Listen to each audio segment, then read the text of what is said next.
نقرا قصة محمود، شاب فلسطين ونمرود، كان يحب تراب بلاده ومخبي رصاص وبارود. كل اصحابه بيحبوه وابو الوطن يسموه، والنسوان المرق يقولن يا نيال امه وابوه.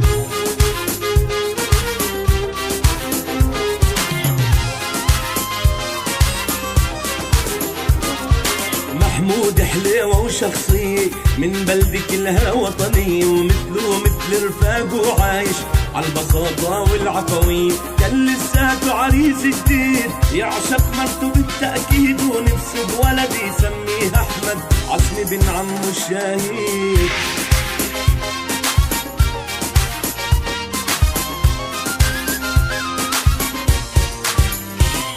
محمود تمرمط وتحمل، وصل التوجيه وما كمل، كان يفكر كيف يساعد أهله ما يشكي وما يزعل، وتعلم على حب وطانه أهله أصحابه وجيرانه، كيف يصوب بالبارود وكيف يدافع عن إخوانه. كان يحب اللحم محمر بس بيرضى بزيت وزعتر، متواضع مع كل العالم ولا عمره عن الناس تكبر، كان مقضيها متفائل بيع الدنيا ومش سائل.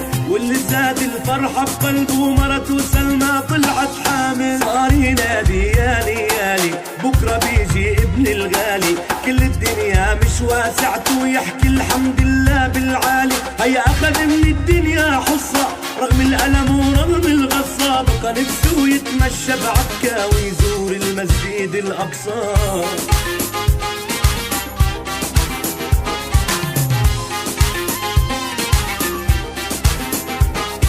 لكن حلمه بالتحرير ولد كبير وضل كبير، من صغره أقسم ليقاوم واللي بده يصير يصير.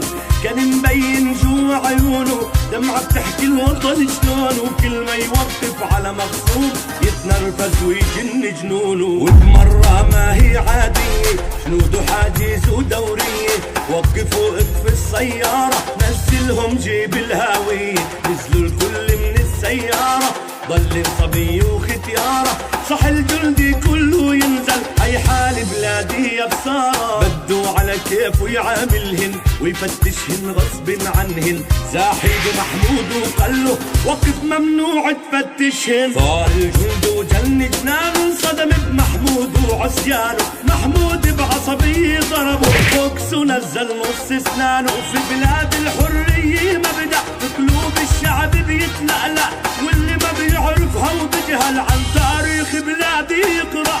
يا أهل البلد اتجمعوا يا أهل البلد وحضروا حالكم. وهبوا الناس كبار صغار عملوا بالبلد استنفار، واتحدت كل الرايات ثورة ونار وضرب حجار. صحي محمود وفز بسرعة يركض مستعجل عالرجعة، يا سلمى عطيني البارودي، قالت سلمى دخيلك اوعى. جاوبها بلادي بتنادي وانا روح ودمي لبلادي، وين ما برجع قولي لأحمد ما في أحلى من الشهادة.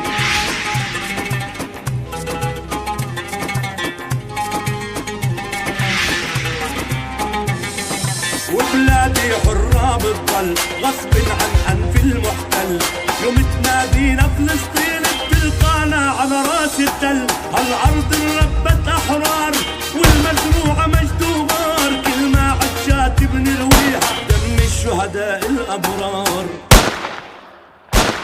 قاوم محمود وما استسلم، هيك تربى وهيك تعلم، وبآخر أنفاسه تشهد وغمض عيونه وتبسم.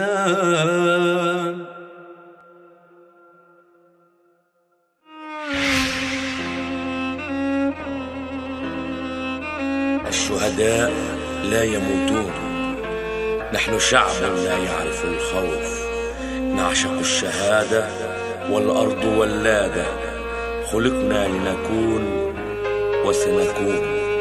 هنا فلسطين، هنا